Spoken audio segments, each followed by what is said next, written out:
Con il rapido successo riscosso grazie a Persona 5, Atlus ha sfruttato l'occasione per rilasciare gli ultimi 3 capitoli della serie in formato multipiattaforma, per permettere a chiunque di recuperarli. Sono rimasti gli stessi giochi che ricordiamo? O qualcosa è andato perso nel passaggio alla generazione corrente? Scopriamolo insieme! Prima di continuare, se vi piacciono i nostri video vi ricordiamo di iscrivervi al canale e attivare la campanella per essere sempre aggiornati sui nostri contenuti. Persona 3, arrivato qui sotto forma di Persona 3 Portable, è la remaster della versione PSP del gioco originale uscito nel 2009. La scelta di aver portato questa versione del gioco causa ancora adesso diversi grattacapi, ma fortunatamente la struttura di gioco risulta essere sostanzialmente la stessa. Seguiremo la storia di Makoto Yuki, o Kotone Shiomi, uno dei 2 personaggi che il gioco ci permette di scegliere.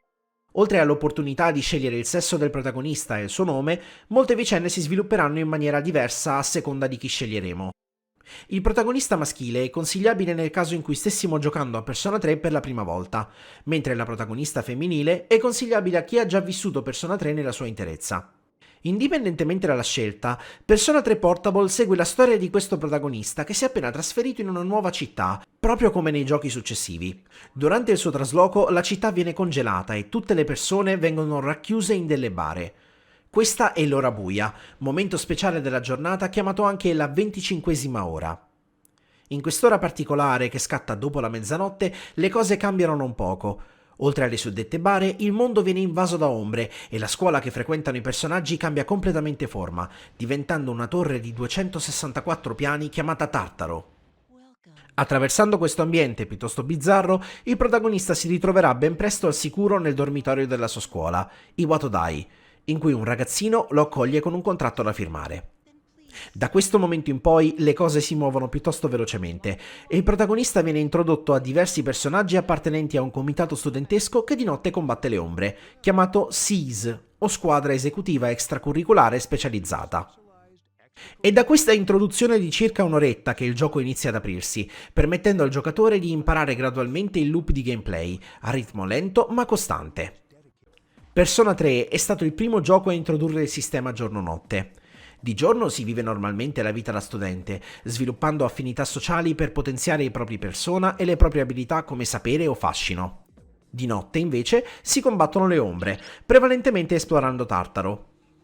Gran parte delle strutture già conosciute nella serie di Persona sono presenti in maniera quasi intatta. Dallo scandire del tempo al combat system, quasi tutto è al suo posto. L'unica vera differenza rispetto ai giochi futuri è che Persona 3 è un dungeon crawler nudo e crudo, in cui l'obiettivo è scalare la torre di Tartaro entro la fine dell'anno, e il concetto di Persona non viene esplorato tanto quanto nei titoli successivi.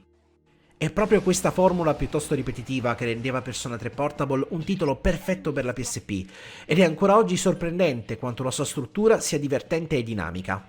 Complice di questo parere è sicuramente la difficoltà. Persona 3 non fa sconti per nessuno e porta il giocatore ad agire aguzzando l'ingegno anche nelle battaglie più banali, scoprendo le debolezze e sfruttandole il più possibile. Meccaniche come il turno più 1 o gli attacchi all out sono state introdotte proprio in questo gioco e funzionano in maniera identica ai suoi successori. Diverso è, invece, il sistema di esplorazione e di sblocco dei Persona. Trattandosi di un porting della versione portatile, il gioco viene vissuto in 2 maniere. La prima è vicino a una visual novel, in cui un cursore ci permetterà di navigare negli ambienti di gioco per interagire con cose e persone. La seconda è invece identica agli altri titoli della serie e sarà possibile muovere fisicamente il protagonista per esplorare i piani di Tartaro. Le sezioni di giorno, quindi, non saranno contornate dalle animazioni dei modelli dei personaggi, ma resteranno piuttosto statiche e bidimensionali. Per sbloccare e collezionare i Persona, invece, Persona 3 sfrutta la mano arcana, sistema di bonus collezionabili al termine della partita sotto forma di carte da gioco. Riuscendo a pescare la carta di un Persona avremo accesso alle sue abilità. Questo sistema è completamente diverso rispetto agli altri titoli, in cui per sbloccare un Persona è necessario convincerlo a seguirci. Per quello che riguarda invece il lato tecnico, c'è da dire che Persona 3 Portable è un piccolo gioiellino.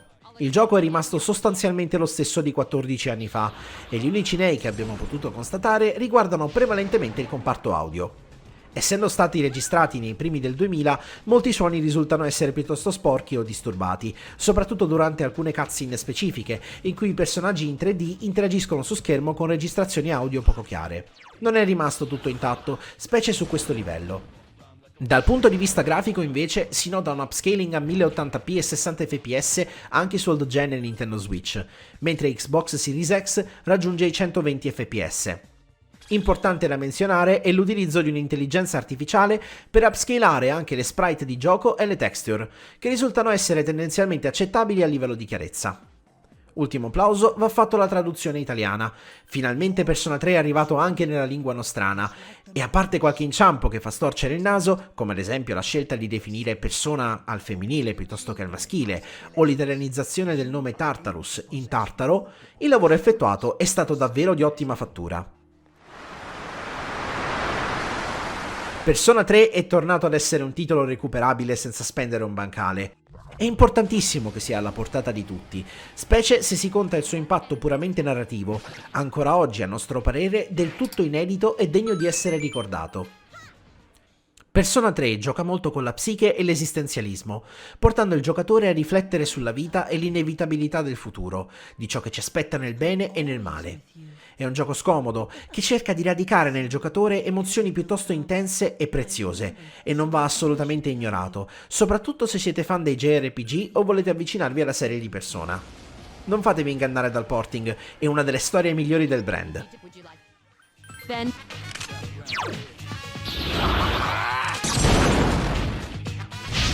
Yes, the enemy is vulnerable. Attack! You struck the enemy's weak point.